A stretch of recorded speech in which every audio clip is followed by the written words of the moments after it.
इसी आयत करीमा पर मुसलसल आपसे और इरादा यही किया है कि जितनी इसी आयत लोग कल की मजलिस में या परसों की मजलिस में नहीं थे, उनकी याद आलम के लिए उनके लिए बयान करना समझता हूँ कि परवरदिगार आलम ने हमें पैदा किया है, वो अपनी इबादत के लिए पैदा किया है। मार्फत परवरदिगार के लिए हमारी तख्लीक की गई है। इसलिए मैंने बयान किया था कि अगर बगैर मार्फत के सजदा किया जाए तो सजदा सजदा नहीं होगा। बगैर मार्फत के अगर रुकू किया जाए तो वो रुकू नहीं होता। बगैर मार्फत के अगर नमाज पढ़ी जाए तो वो नमाज नहीं होती। इसी तरह से बगैर मार्फत के अगर मजलिस की जाए तो मजलिस नहीं होती। लिहाजा अगर हमारे दिलों में मार्फत हुसैन है, हमने हुसैन को कमा हक़हू पहचाना है, उसके बाद मजलिस की है, फिर आपका आना भी कामयाब है, हमारा पढ़ना भी कामयाब है। सलावत मोहम्मद।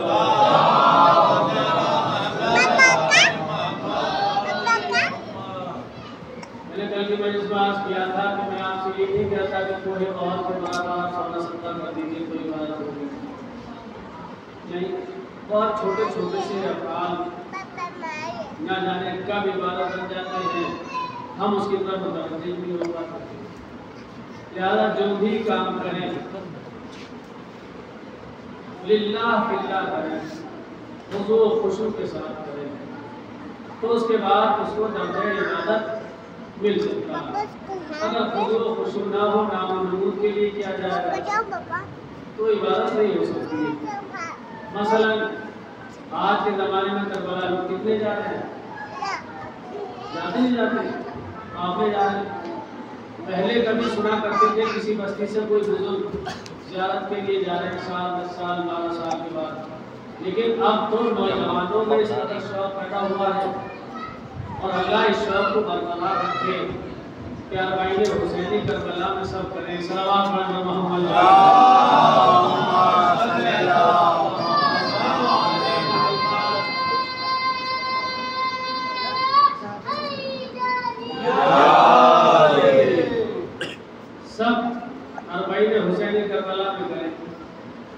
तो मुझे बताइए कितने अफराद ऐसे हैं कि जो मार्फत से लबरेज होकर जाते हैं। करबला में जहां 72 अफराद थे वहां लाखों अफराद भी तो गए थे, लेकिन निकल के कितने अफराद आए? जिसको हुसैन की मारिफत थी वो उधर से निकल के आया, वो उधर से निकल के। आप मारिफत को आप पहचाने, जब तक यजीदी लश्कर में था कोई उसका नाम लेने वाला ना था, कोई उसे नहीं जानता था, कोई नहीं उसे पहचानता था, लेकिन जैसे ही मारिफत हुसैन के समंदर में गोता जन हुआ, अब हुर हुर न रहा बल्कि हुर अलैहिस्सलाम हो गया।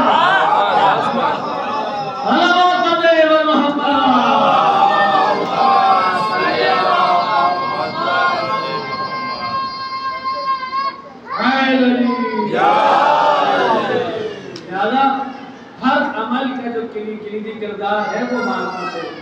इबादत में जो किलीदी किरदार अदा करती है वो मारिफत अदा करती है। तो मैंने बयान किया था कि अफजल तरीन इबादत का नाम है नमाज। और एक हदीस भी मैंने आपके सामने कोट की थी, वहीं तोबेला मासिवाहा, अगर नमाज कबूल हो गई तो तमाम नमाज कबूल हो जाएंगी, वहीं रुद्दा मासिवाहा, और अगर नमाज ही रख दीजिए तो फिर कोई अमल काबिल कबूल है नहीं। तो इसका मतलब ये है कि अगर नमाज नहीं तो कोई इबादत नहीं। क्यों? इसलिए कि जाने इबादत है नमाज, तमाम इबादतों का दारोमदार है नमाज पर। और मैंने जुमला कहा था कि अगर कोई इबादत नहीं, अगर नमाज नहीं, अगर सजदा नहीं तो कोई नमाज नहीं। तो जो किया आपने है ना, तो अफजल तरीन इबादत का नाम नमाज। तो रूह इबादत है नमाज, और रूह नमाज है सजदा। सजदा, अच्छा सजदे का ताल्लुक कहां से होता है? सर से। किसका होता है सजदा? वो जो सबसे बुलंद है। तो जो कीजिएगा, मेरे साथ साथ रहिएगा, ये तमहीदी बनाए हैं, इंशाअल्लाह बहुत जल्दी अपने मौजू से मुतमस्सिक हो जाऊंगा। उसका होता है सजदा जो सबसे बुलंद है। लिहाजा सजदे का ताल्लुक जिस अज़्ल बदन से है, अल्लाह ने कहां बनाया? सबसे बुलंद मकाम पे बनाया। ये पूरा हिस्सा सर है ना, इतना हिस्सा, ये पूरा हिस्सा सर है। अच्छा मुझे बताइए, आंखें कहां है? सर में। कान कहां है? सर में। ये पूरा हिस्सा सर है। इतना हिस्सा सर नहीं कहते कि जहां जहां बाल हुए है ना, ये आंखें सर में है, कान सर में है। अगर बालों वाले हिस्से को सर कहा जाता तो जिस दिन आप हजामत बना के आए होते तो मैं कहता इनका सर कट गया, तो जुमला गलत हो जाता, नहीं हो जाता।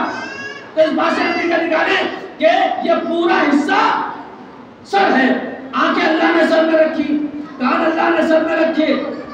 तो जो कीजिएगा, बोलने की ताकत अल्लाह ने सर में रखी, सुनने की ताकत अल्लाह ने सर में रखी, सूंघने की ताकत अल्लाह ने सर में रखी। यानी जितने भी हवास थे अल्लाह ने सर में रखे। मेरे साथ रहिएगा, मेरे साथ रहिएगा, है ना। कान सर में, आंखें सर में, भाई जबान सर में, ये सारी चीजें सर में, सूंघने की ताकत सर में। अच्छा यही नहीं कि कान सर में है, आंखें सर में है, कुव्वत शाम सर में है, कुव्वत बासरा सर में है, कुव्वत गोयाई सर में है, कुव्वत सुनवाई सर में है। अब जरा अंदर चलिए, सोचने का ताल्लुक है फिक्र से। फिक्र को कहां रखा अल्लाह ने? सर में। फैसले का ताल्लुक है अक्ल से। अक्ल को कहां रखा अल्लाह ने? सर में। जिंदगी का ताल्लुक है रूह से। रूह को कहां रखा अल्लाह ने? सर में। मुझे पता था नहीं जुमला कहूंगा तो सन्नाटा हो जाएगा, और नौजवान मेरे चेहरे को देख रहे हैं कि भाई रूह तो हर जगह पाई जाती है। हमने हाथ को छुआ, यहाँ भी रूह पाई जाती है। हम पैर को छुए, यहाँ भी रूह पाई जाती है। जिस्म के किसी भी हिस्से को छुइए वहां रूह पाई जाती है। देखिए बात को इंशाअल्लाह साबित करूंगा। अल्लाह ने मरकज़ रूह बनाया सर को, मरकज़ अक्ल बनाया सर को, मरकज़ बसारत बनाया सर को, मरकज़ समाल बनाया सर को। यानी जितने भी आज़ाए बदन के, जितने भी रोसाए बदन थे इक़लीमे बदन में, अल्लाह ने सबका मरकज बनाया सर को। आंखें अल्लाह ने सर में रखी, कान अल्लाह ने सर में रखे। अच्छा आंखों को कैसे बनाया? नूर से बनाया, नूर से बनाया। कान को बनाया खाक से, आंखों को बनाया नूर से। अब नूर में वह सलाहियत होती है कि अच्छाई को बुराई से जुदा करे। देखिए मैं आपको कहां ले आया भाई, मेरे साथ साथ चलते रहिएगा। नूर की वह सलाहियत होती है अच्छाई को बुराई से जुदा कर दे। कान बनाया खाक से, आंख बनी है नूर से। अब अगर कोई चाहे कि खाक के बने कान को नूर की बनी आंख का जानशीन बना दे तो ये हो नहीं सकता। क्यों? इसलिए कि कानून फितरत है, नूर का जानशीन नूर होता है, खाक नहीं होती है। नारे हैदरी, हैदरी, आवाज़ बुलंद सलवा।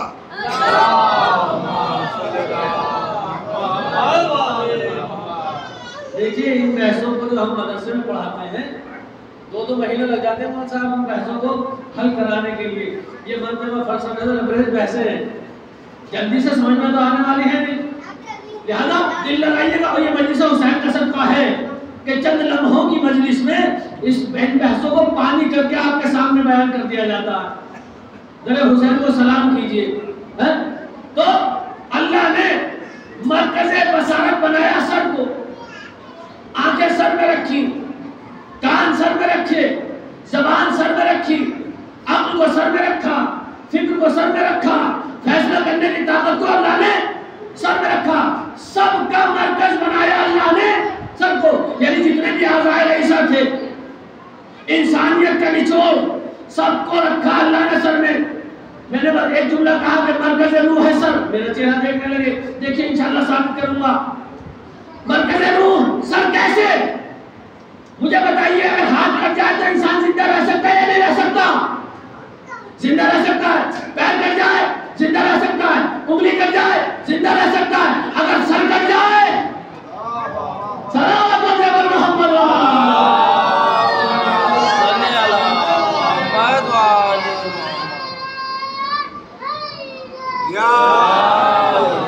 अगर सर कट जाए तो इंसान जिंदा नहीं रह सकता।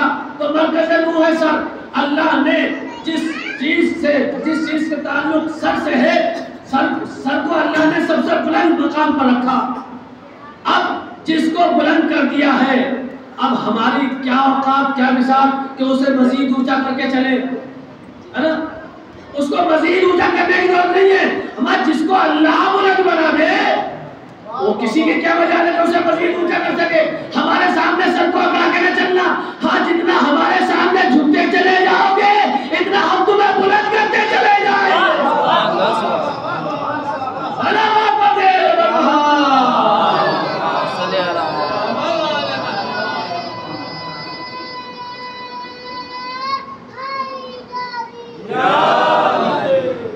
अल्लाह ने तमाम हवास के मरकज को सर बनाया। जितने भी हवास थे, अब जरा तवज्जो करें। अरबाब गिरा मेरे सामने बैठे हुए, एक जुमला दिए बगैर आगे नहीं बढ़ूंगा। अब अगर सर नहीं तो बदन किस काम का? है ना? सर कट जाए तो बदन किस काम का? इसलिए कि सर के जरिए से शनाख्त होती है बदन की। सर कहीं हो बदन नहीं हो तो पहचान मुमकिन नहीं है कि किस सर का बदन है। तवज्जो करें, है ना? सर के जरिए से पहचाना जाएगा कि कौन है। तो बड़े सोच समझ के रसूल इस्लाम ने इरशाद फरमाया था मेरे मौला के लिए, या अली अंता पे मंज़िलते रासे पे बदनी, अली तुमको मुझसे वही निस्बत है जो सर को जिस्म से होती है। सलावत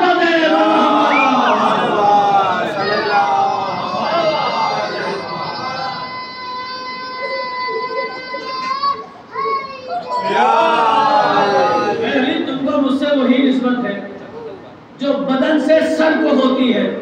अब इसका मतलब यह है कि अगर रसूल सुनेंगे तो अली के कान से सुनेंगे, अगर रसूल बोलेंगे तो अली की जबान से बोलेंगे, अगर रसूल सुनेंगे तो अली के कान से, अगर रसूल देखेंगे तो अली की आंखों से। इसका मतलब यह है कि अली कुछ कहें तो उसका रसूल बावन न करे, ये हो नहीं सकता। अली कुछ देखे तो नबी उसका यकीन न करे, ये हो नहीं सकता। इसलिए कि अली सर है। अब समझ में आया कि भाई जब सर में तो धड़ किस काम का? समझ में आया कि अली खैबर में कत्ल क्यों ना हुए? मेरे साथ रहिएगा। अली खंदक में कत्ल क्यों ना हुए? अली बद्र में कत्ल क्यों ना हुए? अगर अली कत्ल हो जाते तो रिसालत का खात्मा हो जाता।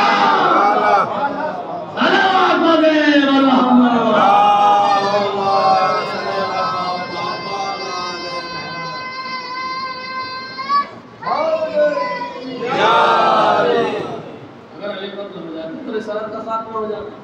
तो अल्लाह ने जिस चीज से ताल्लुक सजदे का है उसको अल्लाह ने सबसे बुलंद बनाया, जिसमें सबसे बुलंद मकाम पर रखा है ना, और फिर उसको झुकवाया अपने सामने जमीन पर, कि जमीन कोई हकीर चीज नहीं है। आप सोचेंगे अल्लाह ने जमीन को कोई हकीर बना दिया, नहीं। जितनी भी आसमानी चीजें हैं ना, सबकी दिली तमन्ना ये है, आरज़ू ये है कि हम आसमान से उतरे जमीन की सैर करें। कुरान की तमन्ना ये है कि हम आसमान से उतरे जमीन की सैर करें। ज़ुल्फ़िकार हैदरी की तमन्ना ये है कि हम आसमान से उतरे जमीन की सैर करें। सूरह रहमान की तमन्ना ये है कि हम आसमान से उतरे जमीन की सैर करें। सूरह यासीन की तमन्ना ये है कि हम आसमान से उतरे जमीन की सैर करें। नबूवत की तमन्ना ये कि हम आसमान से उतरे जमीन की सैर करें। क्या जमीन वाले भी तमन्ना करते हैं ऊपर जाने की? मैं किससे कहूँ चलिए मैं आपको ऊपर पहुंचा दूं तो रंग हो जाएगा। मैं मौला साहब आपको के नाम लीजिए, अभी तो बड़ी जिंदगी गुजारनी है ना। तो अच्छा, सब चीजें वहां से यहाँ आती है, यहाँ से भी कोई चीज वहां जाती है। भाई नबूवत वहां से यहाँ आई, कुरान वहां से यहाँ आया, ज़ुल्फ़िकार वहां से यहाँ आई, इमामत वहां से यहाँ आई, रिसालत वहां से यहाँ आई। यहाँ से क्या चीज गई? मैं आपको बताता हूँ यहाँ से क्या चीज जाती है। भाई नबूवत की मेराज ये है कि वो आसमान से जमीन पर उतरे। इमामत की मेराज ये है कि वो आसमान से जमीन पर उतरे। कुरान की मेराज ये है कि वो आसमान से जमीन पर उतरे। सितारे की मेराज ये है कि वो आसमान से जमीन पर उतरे। हर चीज वहां से यहाँ आती है। रसूल ने फरमाया अस्सलातो मेराजुल मोमिन, नमाज मोमिन की मेराज है। हर चीज वहां से यहाँ आई, सजदा यहाँ से वहां गया।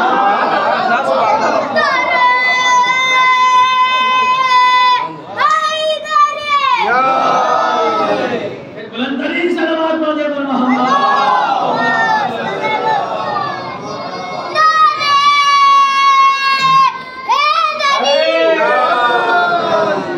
एक हैदरी सलावत पढ़े पर मोहम्मद।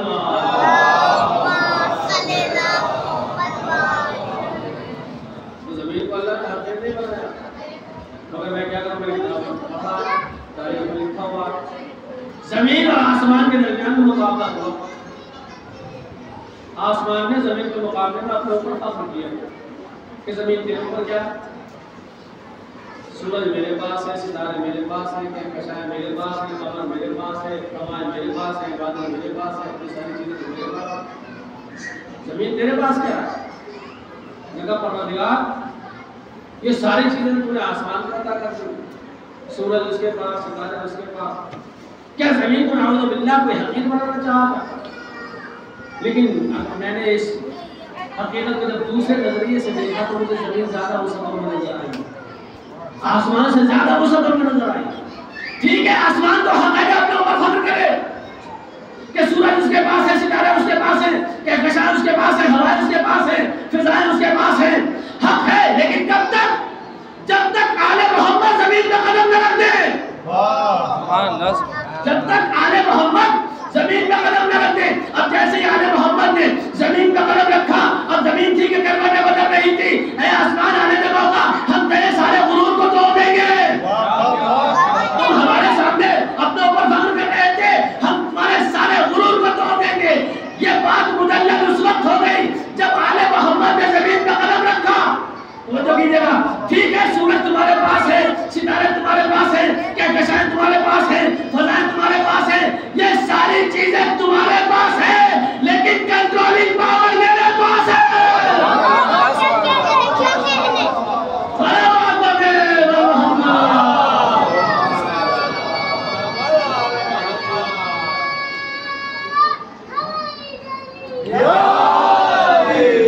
लेकिन कंट्रोलिंग पावर मेरे पास है, जिसके इशारे पे ये सब चीजें हैं वो मेरे सीने पे चल रहा है। ये बात मुदल्लल उस वक्त हो गई जब आने वाले ने आगे इशारा किया तो चांद दो टुकड़ों में तकसीम होता नजर आया। आने वाले ने कह दिया तो सूरज बढ़ता हुआ नजर आया। आने वाले ने कह दिया तो सितारा दर पे उतरता नजर आया।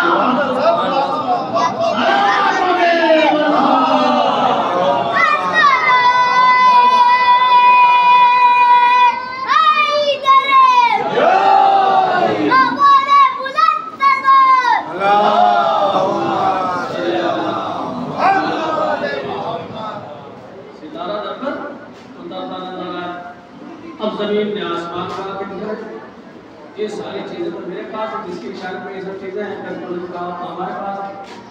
अच्छा, लोग सवाल करते हैं सितारा किस लिए आया, मैंने कहा तारीफ पढ़िए, हमसे सवाल क्यों करते हो? कहा कि आप बताइए। अच्छा, जो भी रिवायत रूनुमा हुई है उसके पीछे कुछ ना कुछ वजह है। जैसे आयत आई है तो उसकी भी इल्लत है, हदीस इरशाद फरमाया उसकी भी वजह। सितारा किस लिए आया था? मैंने तारीख किताबों में देखा कि रसूल इस्लाम की खिदमत में वो अफराद के जो अपने दौलतों पर गुरूर करते थे, घमंड करते थे, वो आए और आके कहने लगे, या रसूल अल्लाह, फातिमा का अक़्द हमसे कर दीजिए। फातिमा का हमसे कर दीजिए। एक दिन गुजरा, 2 दिन गुजरे, 3 दिन गुजरे, मैं जुमला कहा करता हूँ, अपनी बिसात देखी होती, तेरे दौलत देखा होता।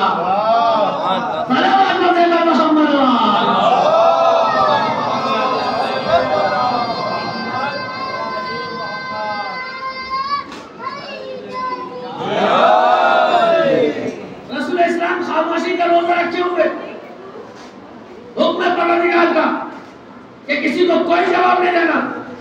लेकिन आखिरी दिन वही इलाही हुई, रसूल इनसे कह दो फातिमा का अक़्द उससे होगा जिसके दरवाजे पे सितारा आएगा। अल्लाह अकबर। भाई ये हकीकत है या नहीं है? रसूल इस्लाम ने इरशाद फरमाया भाई फातिमा का अक़्द उससे होगा कि जिसके दरवाजे पे सितारा आएगा। अभी तक तो रसूल इस्लाम को घेरे हुए बैठे थे, अब उन्हें अपने घर की तरफ चले, घर की तरफ चले। अब सफाई अभियान शुरू हुआ। मैं भी तसव्वुरात की दुनिया में टहलता टहलता मदीने की गलियों में पहुंच गया। मैंने कहा भाई क्या हो रहा है? अभी तो शाम ना हुई थी, लोग आसमान की तरफ टिकटिकी बांध कर देख रहे थे। क्या बात है, क्यों देख रहे हो? कहा कि क्या तुम्हें पता नहीं है, अभी अभी मालूम हुआ हो? कहा कि मैं तो अभी आया हूँ, मुझे कुछ मालूम नहीं। कहा कि रसूल इस्लाम ने फरमाया है इंतजार करो, सितारा आएगा। देख लिया आपने जुमला, देख लिया, इंतजार करो सितारा आएगा, रसूल ने फरमाया है। मैंने कहा भाई अपनी बात पर रुके रहिएगा, हम भी तो यही